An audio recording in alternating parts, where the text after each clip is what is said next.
사랑해요, 축복해요. 그냥 갈비뼈가 으스러지도록 안아드리고 싶고 그러나 내 마음만 받으십시오. 자, 오늘 말씀은 마가복음을 오늘부터 말씀을 전하려고 합니다. 성경의 반을 여러분을 펼치시라. 새가족 시간에 성경을 소개할 때 하는 겁니다.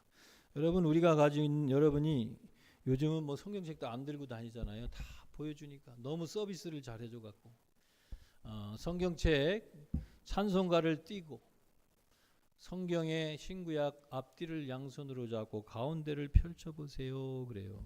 어디가 나와요? 시편 정도가 나올 겁니다. 앞뒤로 욥기도 나오고, 요즘 새벽마다 욥기 하고 있죠. 뒤로는 잠언도 나오고.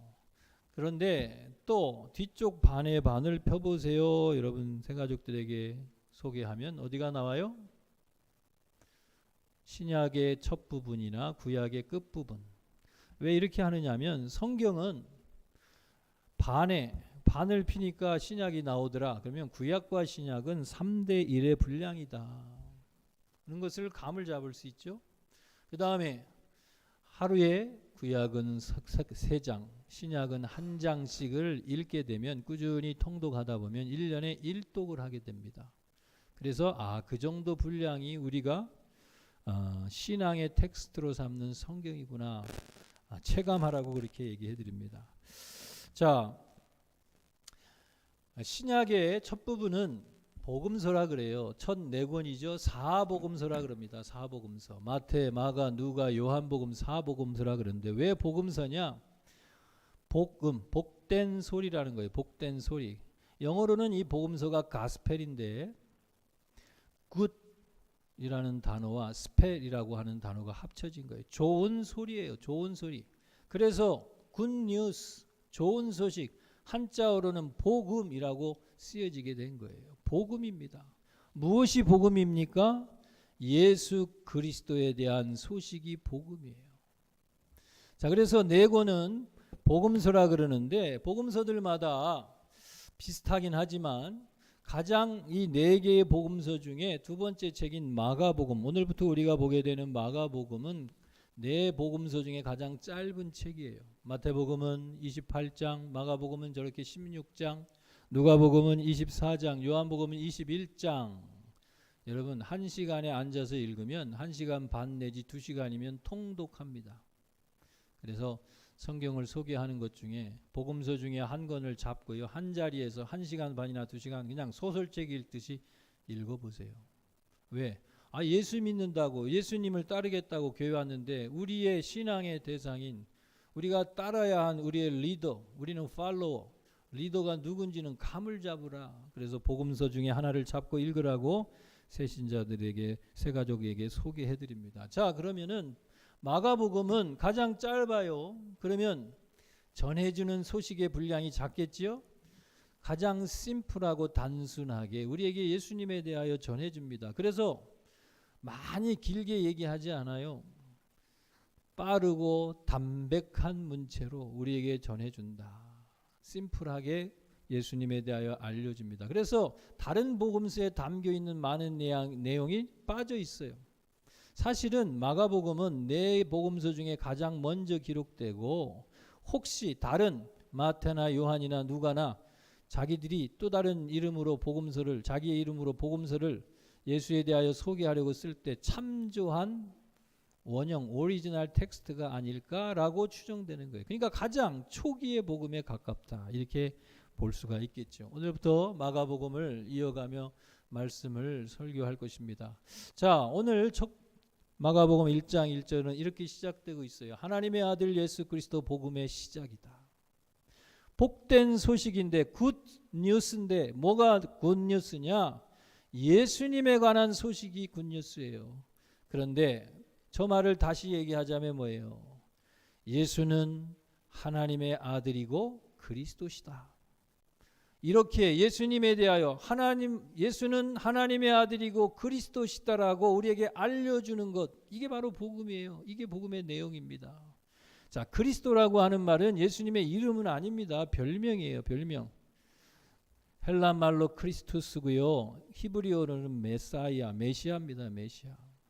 구원자라는 뜻이에요. 구원자. 예수는 하나님의 아들이고 구원자시다 라고, 이게 복음의 내용이고 이것을 전하는 것, 예수가 어떤 분이신 줄을 우리에게 알려주는 게 바로 굿뉴스 복음입니다. 그래서 복음서라고 불리는 거예요. 자, 그러면 오늘 우리가 다룰 1장 1절부터 13절은 예수님이 그분의 공생의 사역을 시작하게 되기 대비를 하게 되는데, 대비까지의 백그라운드다, 복음이 시작되기 전에 뿌리다, 배경이다, 이렇게 얘기할 수가 있는 부분을 우리가 오늘 다루게 될 것입니다.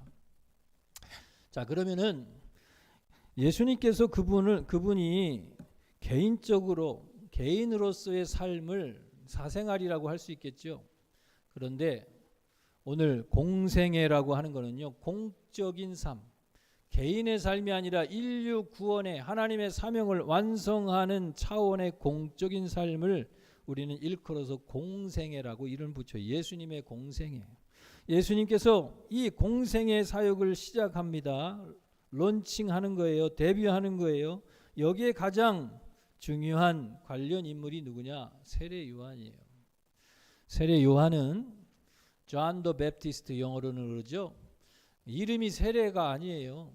성이 요한이 아니라 이름은 요한인데, 세례라고 하는 말은 요한을 지칭하는 직함 정도가 되겠죠. 세례자 요한. 왜? 세례를 많이 베풀었기 때문에 별명처럼 그 사람을 지칭할 때 가장 별명처럼 부를 수 있는 게 세례자 요한 또는 세례 요한, 존 더 베프티스트입니다. 그래서 세례라는 것이고요. 세례 요한이 예수님의 등장에 가장 중심적으로 연결된 인물인데, 참고적으로 예수님의 12제자 중에 한 사람도 요한이 있죠. 요한, 똑같은 이름. 요한은 철수, 영희처럼 유대인들에게 가장 흔한 이름이었기 때문에 그런 겁니다. 요한인데 그 예수님의 제자 요한은 우리가 부를 때 사도 요한, 아포슬이라고 하는 거는요, 예수님이 뽑은 12제자만을 지칭할 때 사도라 그러는 거예요. 사도. 그런데 나중에는 바울이 사도라 그랬고, 바나바도 사도리라 그랬고, 무명의 또는 약간의 더 사도라고 하는 이유는 하나님의 초대교회에 아주 핵심적인 역할을 한 그런 인물들을 제한적으로 사도라고 하고요. 또 바울의 복음서 중에는 사도요, 선지자요, 또 교사요, 목사요 등등 교회 안에 세워진 직분을 언급할 때도 사도라고 하는 것은 오늘날로 얘기하면 총회장쯤 되는 목회자 중에서도 초대 교회에 아주 핵심적인 영향력 있는 어떤 영적 인물을 지칭할 때 쓰여진 직분인데, 오늘날에는 그렇게 많이 붙이지는 않습니다. 아무튼 보통 사도 요한, 사도할 때는 예수님의 12제자를 지칭한다, 이렇게 이해하시면 됩니다. 자, 마가복음은 아까도 얘기했듯이 짧고 심플하게 쓰여진 복음서이기 때문에 예수님에 대하여 백그라운드를 그렇게 많이 제공하지는 않아요. 또 세례 요한에 대해서도 마찬가지입니다. 누가복음이나 마태복음을 보면 우리가 조금 더 참조할 수가 있어요. 그래서 우리가 4개의 복음서를 비교하면서 읽는 이유가 그거예요. 하나님이 왜 예수님에 대한 기록을 4개로 다른 제자들에 하여 각각, 물론 내용은 거의 같지만 다른 방식으로 어떤 거는 빠지고 어떤 거는 더 있고 하면서 썼을까? 비교함으로, 읽음으로 복음을 더 잘 이해할 수 있게 하셨다, 이렇게 이해하면 쉽습니다. 아무튼 누가복음을 통해서 세례 요한에 대하여 더 언급하는 바는, 그는 제사장 집안의 출생이에요. 누가복음 1장에 등장합니다. 제사장의 아들로 태어났어요. 오랫동안 자녀가 없어서 제사장을 레위지파죠.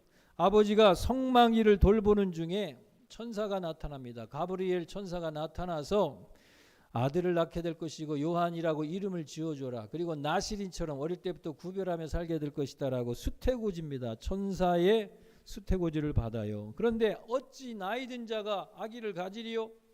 의아해하니까, 그러면 징표로 내가 아이를 낳을 때까지 말을 못하게 될 거다. 벙어리가 될 거다.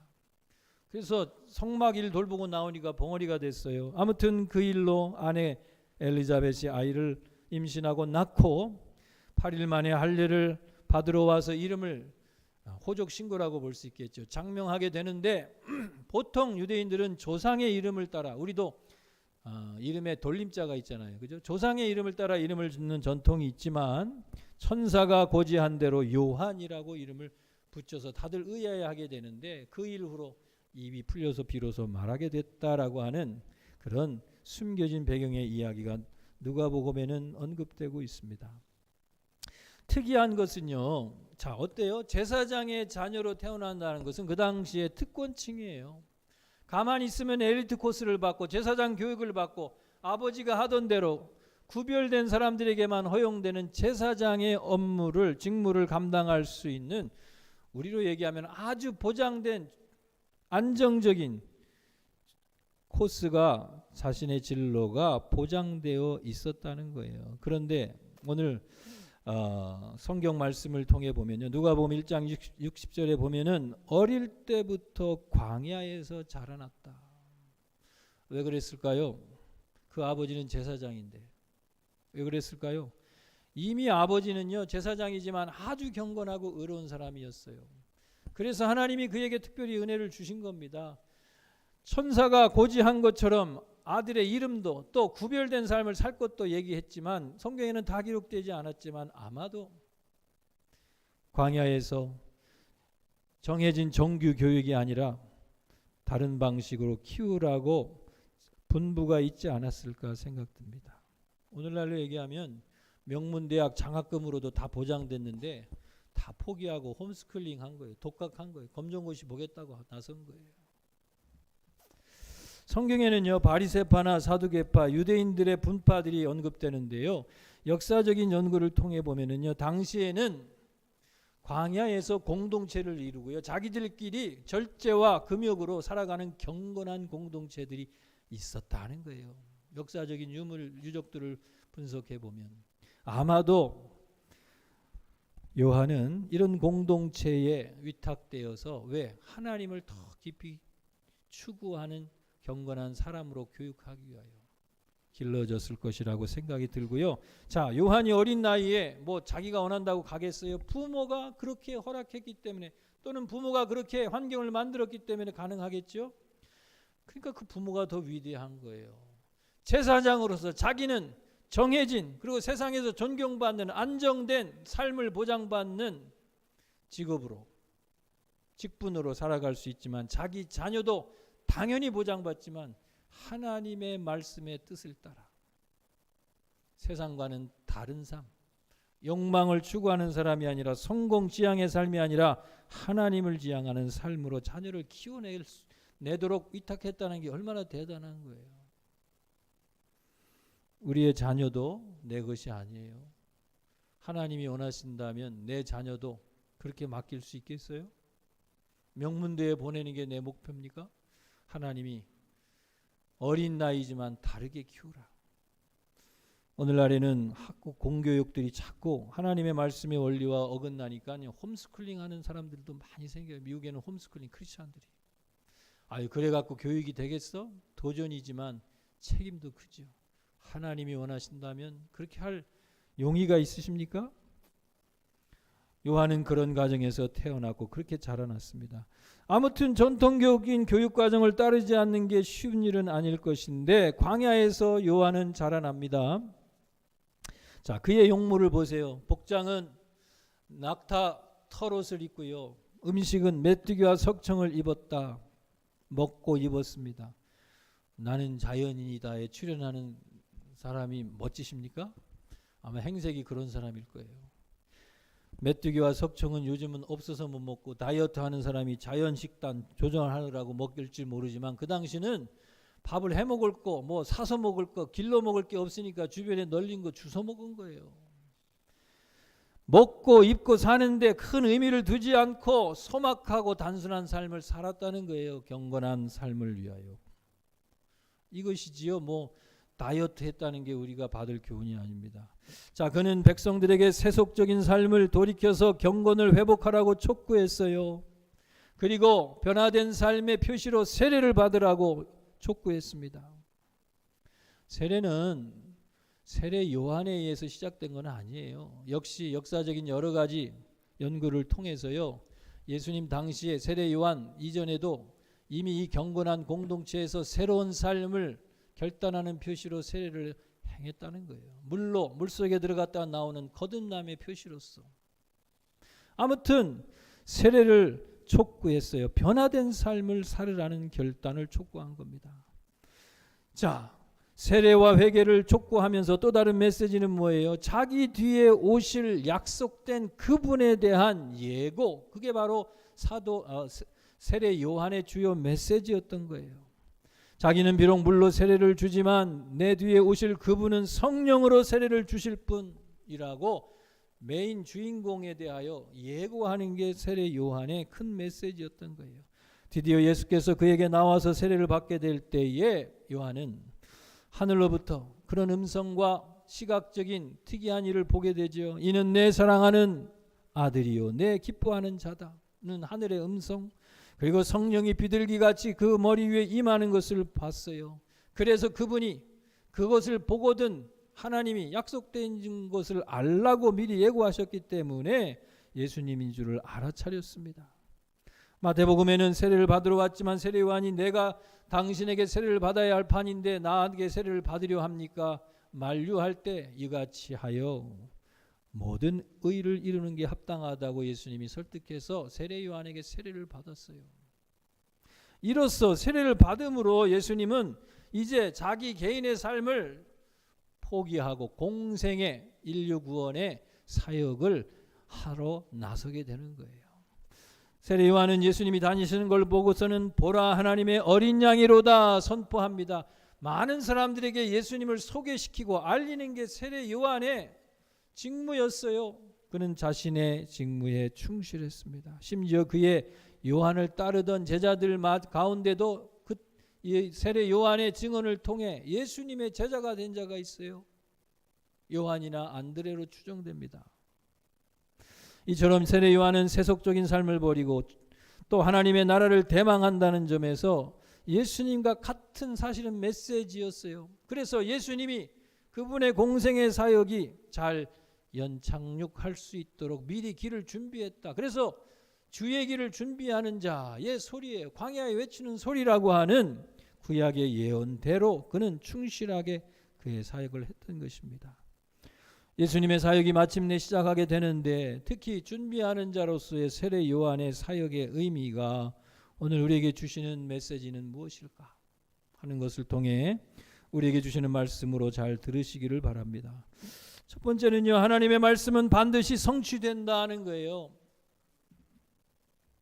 하나님의 말씀은 반드시 성취된다. 예수 그리스도께서 이 땅에 오실 당시의 시대를 보십시다.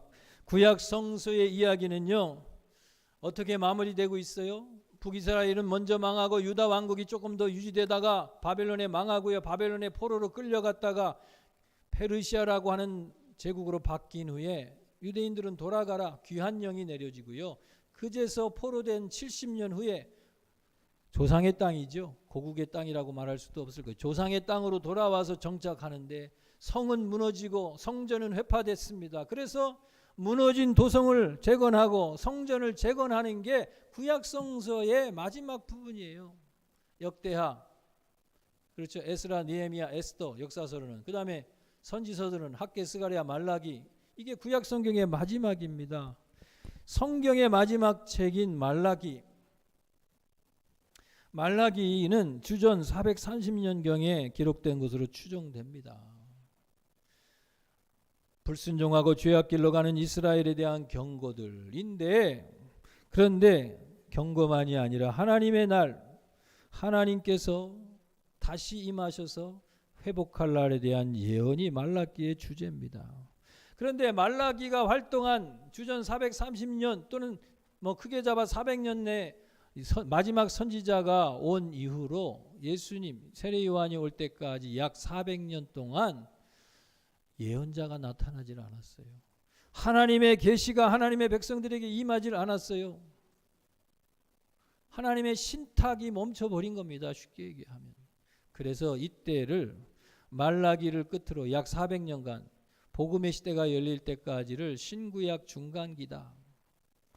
그런데 이때는 하나님의 말씀이 멈춰진 시대, 하나님이 침묵하는 시대, 하나님의 종들이 활동하지 않는 사람, 하나님의 부름을 받은 종들이 나와 말씀을 선포하지 않는 시대, 영적 암흑기다라고 말하는 거예요. 영적 암흑기. 자, 이 시기에 400년이나 이어지는 말씀이 없는 시대를 우리가 계속 이어져 온다면 어떡하겠어요? 하나님이 안 계신가? 하나님이 이 백성을 이젠 버리셨나?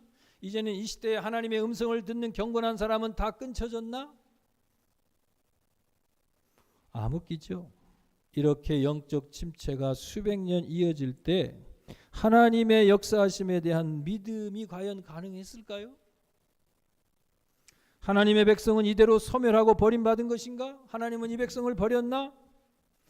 그런데 놀랍게도 이런 암흑의 긴 400년의 끝에 드디어 세례 요한이 등장하고 이어서 예수님의 복음 시대가 열려지는 거예요. 꺼진 줄 알았던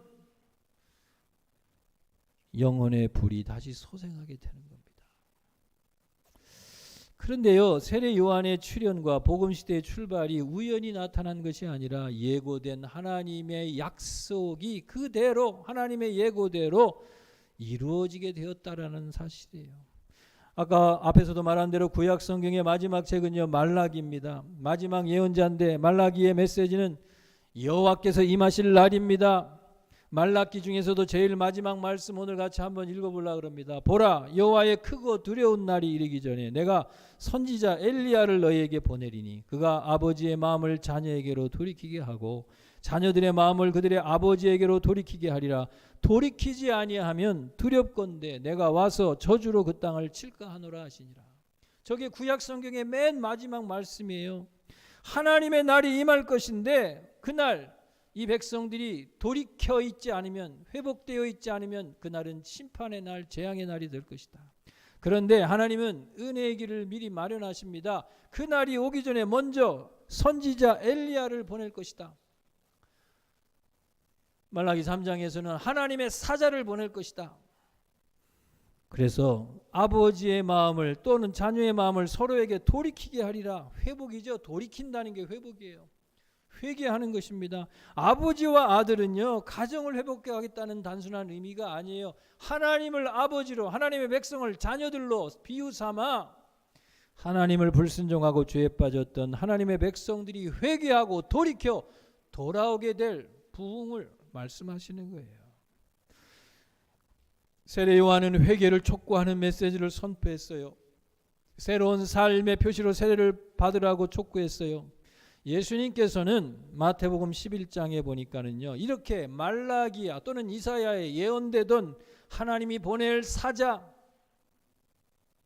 하나님의 종 또는 하나님이 다시 보낼 그 엘리야, 그게 바로 세례 요한이라고 마태복음 11장 10절 14절에 말씀하고 계세요. 예수님 자신이 그렇게 말씀하고 있습니다. 오리라고 하던 말라기의 그 종, 그 사자가, 그 엘리야가 바로 세례 요한이다. 400년의 영적 암흑기 동안 하나님께서는 이스라엘을 완전히 버리신 게 아니에요. 하나님이 주무시고 계신 게 아니에요. 하나님이 아무 일도 안 하고 휴가 가신 게 아닙니다. 하나님은 여전히 이스라엘을 향한 구원의 역사를 준비하고 계셨어요. 마치 이스라엘 백성들이 이집트에 내려간 후에 결국은 노예가 되고 고통당하는 시절 이스라엘 백성들이 하나님께 구원을 부르짖었잖아요. 그때 하나님이 그들을 감찰하셔서 모세를 아기로 보내셨어요. 아기로 출생한 모든 애굽의 남자를 죽이라는 그 시대에 보호받고 왕궁에 자라난 모세가 결국은 나중에 40세에 망명을 하고 도망자가 되고 80에 하나님께 부름받을 때까지 적어도 80년을 부르짖는 시간 끝에 하나님이 침묵하고 외면하고 출장 가신 게 아니라 구원을 준비하고 계셨어요. 아브라함에게 약속한 대로 내 후손들이 애굽에 가면 약 400년이 지나면 다시 약속의 땅에 돌아오게 되리라는 그 약속이 400년이 지나 모세 때 출애굽하여 회복의 놀라운 기적이 일어나는 것처럼 하나님께서는요 어둠의 큰 기나긴 시간, 칠흑 같은 시대, 악이 지배하는 시대, 하나님이 없는 것 같은 시대에 여전히 하나님의 구원의 역사를 준비하고 행하시고 계신다는 사실이에요. 세상이 아무리 악하고 암울해도 아합 시대에 바알에게 꿇지 않은 7천 명의 구별된 자들을 남겨놨다고 하나님이 말씀하시는 것처럼 이 시대에도요, 하나님을 믿으려 들지 않는 이 불신의 시대에도 여전히 하나님의 구원의 역사는 여전히 흘러가고 있다는 사실이에요. 코비드 이후의 이 시대를 영적 암흑기라고 사람들이 말해요. 대면이 이제는 비대면의 시대로 점점 바뀌어지고, 코비드가 풀려났어도 비대면이 더 선호되고 익숙한 더 편한 시대가 되어버렸어요. 인공지능, 로봇공학, 우주개발, 바이오 과학기술들이 발전해 가서 미래가 엄청나게 달라질 것 같아요. 하루하루 어떻게 변할지 다들 예상도 못할 지경이고요. 그럼에도 불구하고 기후변화로 인해서 생태환경 변화는 이 지구가 어떻게 될까 걱정하는 사람들도 있어요. 내일이고 1년 후고 이 지구가 어떻게 될까. 하나님이 없어도 될 것 같은 영적 불감증, 하나님이 이 시대에 뭘 하실까 생각하는 불신앙들이 이런 세상의 조류에 대하여, 교회에 대하여 사람들은 무관심하고요, 교회는 침체돼 외면당하고 있는 거예요. 이런 시대, 영적 암흑기의 시대. 그러나 하나님은 침묵하시고 하나님의 말씀은 무시되는 것 같지만 하나님은 여전히 하나님의 계획대로, 약속대로, 말씀대로 하나님의 역사를 운행하고 계시고 하나님의 뜻을 이루고 계신다는 사실이에요. 홍수로 멸망하리라도 노아의 외침은 1년 후 2년 후가 아니라 모두가 다 포기한 것 같은 때 120년 만에 드디어 하늘에서 비가 쏟아지기 시작했습니다. 400년이 지나 애굽에서 나오게 되리라는 아브라함에게 주셨던 하나님의 약속은 약 400년이 지난 후에 모세에 의하여, 여호수아에 의하여 실현되게 된 거예요. 오리라고 예언했던 엘리야의 예언은, 말라기의 예언은 400년이라는 영적 암흑기 이후에 드디어 세례 요한이 등장하고 예수님이 나타나심으로 말미암아 성취되게 되는 것입니다. 이와 같이 다시 오리라고 하는 예수님의 재림의 약속도 모두가 다 관심 없어 하는 시대, 영적인 암흑기라고 하는 시대, 신앙은 어리석은 자들이나 하는 거라는 이런 시대에 느닷없이 도적같이 분명히 임하실 거예요. 하나님은 신실하신 분이시고요, 말씀하신 바를 반드시 이루시는 분이십니다. 다시 오겠다고 하는 약속하신 주님이 그날에 도적같이 임하게 될 것이에요. 하나님의 약속을 굳게 믿으시고 간직하시고 지키시는 여러분들 되기를 바랍니다. 두 번째로요, 오늘 우리 말씀이 주는 교훈은요, 광야의 의미예요. 광야 학교. 광야는 학교라는 것이에요. 세례 요한으로부터 세례를 받을 때 성령이 비둘기같이 임했습니다. 성령이 충만했어요. 그런데 본문에는요, 성령이 오늘 12절에는 예수를 광야로 몰아내셨다는 거예요. 광야로 몰아내셨다. 아니, 성령은 시험 당한 자도 건져주시고 병든 자도 고쳐주시고요, 살려내는 게 성령의 역사일 텐데 성령이 충만한데 왜 예수님을 광야로 내몰아가십니까? 그곳에는 사단이 기다리고요, 40일 동안 사단에게 금식하시며 시험을 받으셨다는 거예요. 잘못된 기록이 아닌가. 시험에서 건져줘야지 광야로 몰아 시험에 들게 하시면 어떡합니까? 모세는 애굽의 왕자로 자라났지만 동족을 돕다가 애굽인을 죽이고 광야로 도망가 40년을 광야에서 지나고요, 이곳에서 호렙산에, 그 40년 광야 생활의 끝에 호렙산에서 하나님을 만났어요. 80의 나이에 그는 하나님의 부름을 감당하는 사역자로, 종으로 시작이 됐어요. 바울은 다메섹에서 예수 믿는 자들을 잡으러 가다가 초자연적인 하나님을 만나지요. 왜 나를 핍박하느냐. 그리고 강한 빛을 쬐이고 눈이 멀었다가 아나니아 선지자를 보냄받아 치유받았어요. 그러나 그는 어디로 갔어요? 아라비아로 가서 얼마 동안인지는 몰라요. 어떤 사람은 3년이다, 어떤 사람은 40일이다 얘기하지만 아라비아 광야로 갔어요. 광야는 춥고 외롭고 위험하고 배고픈 자리지만 도리어 하나님의 사람으로 빚어지는 자리입니다. 요즘 새벽 말씀에 뭘 하고 있어요? 욥기를 묵상하는데 왜 경건하고 의인인 욥이 이유 없이 고난을 당해야 하나요? 왜 하나님은 까닭 없이 흔들려 드는 사탄의 제안을 허용하셨을까요? 고난이 그저 고통 외에 아무 유익이 없는 거라면 하나님이 사탄에게 시험하라고 허락하셨을까요? 또 하나님이 결국 그를 회복시키셔서 건강도 회복하고 자식도 10명을 다시 낳아 번성한 가족을 이루게 하시고 재산은 갑절의 재산을 주셨다. 욥기의 말기에 그렇게 나오잖아요. 그러나 갑절의 재산상 축복을 받았다고 해도 잃어버린 상처, 고통당한 시간을 보상해 줄 수 있을까요? 그렇게 고통당하면서라도 갑절의 축복을 받으라고 할까요? 그 고통의 아픔을 안다면 아무도 바라지는 않을 거예요. 하나님이 주신 것은요, 그저 이런 물질적인 축복과 번성의 부여만이 아닙니다.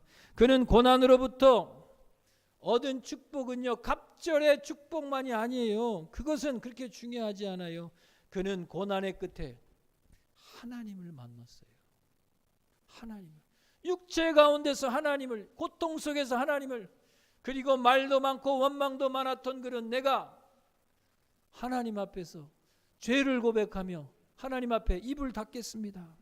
그는 고난의 끝에 하나님을 만나고요, 이전과는 차원이 다른 놀라우신 하나님을 경험하게 되고 인생의 의인이고 추앙받던 그의 이전 삶의 명성과는 또 다른 차원의 하나님의 사람으로 빚어지게 된 거예요. 시편 기자는 고난당한 것이 내게 유익이라 이로 인하여 내가 주의 율례를 배우게 되었나이다. 세례 요한은 성공이 보장되는 제사장 학교를 포기하고 어디로 가요? 광야 학교로 갔어요. 예수님도 성령 충만한데 어디로 갔어요? 광야로 이끌려 가셔서 공생의 사역을 위하여 목숨까지 내어주며 죽음으로 완성할 그 공생의 사역을 위하여 연단된 거예요. 준비하신 거예요. 혹 여러 가지 고난으로 그것으로 도저히 이해할 수 없는 일들로 고통당하는 성도님들이 오늘 이 예배 가운데도 있을 수 있습니다. 이것을 통해서 하나님에 대해 더 깊이 경험하고 영적으로 부유해지는 기회로 달게 받으십시오. 고난을 통해 성장하십시오. 불평 원망만 하면요, 내가 고통대로 당하고 아무 유익함이 없는 낭비의 시간으로 버려질 뿐입니다. 내 영혼도 상하고 아무 유익이 없어요. 그러나 고통 중에 하나님의 뜻을 찾으시면 고통은 도리어 축복이 되는 거예요. 오늘 말씀을 마무리합니다. 아무리 밤이 깊어도 새벽은 오듯이 오랜 암흑기 끝에 하나님의 예언이 드디어 이루어지기 시작했습니다. 하나님은 말씀하신 바를 반드시 이루시는 신실하신 하나님, 언약의 하나님이세요. 하나님은 때때로 우리를 광야로 이끄시고 고난도 허락하십니다. 그런데 하나님의 사람들에게는요, 의미 없는 시간이란 한순간도 있을 수 없어요. 광야 혹은 고난은 하나님을 만나는 시간이고요, 장래의 영광된 승리를 준비하는 시간이에요. 모두가 하나님의 이 놀라우신 뜻을 고난 중에라도 깨달으시고 하나님의 깜깜한 침묵의 시간 속에서도 견디어내어 성장하시고 하나님의 영광을 경험하는 놀라운 은혜에 다 이르기를 축원합니다. 기도합니다. 하나님, 우리를 빚으시고 또 자라게 하시고 더 큰 영광으로 만나게 하시고 경험케 하실 그 풍요로 우리를 이끄실 것을 기대합니다. 그때까지 견디고 참고 이겨내는 귀한 성도들 되도록 붙잡아 주옵소서. 예수님의 이름으로 기도합니다. 아멘. 다 같이 일어나시겠습니다.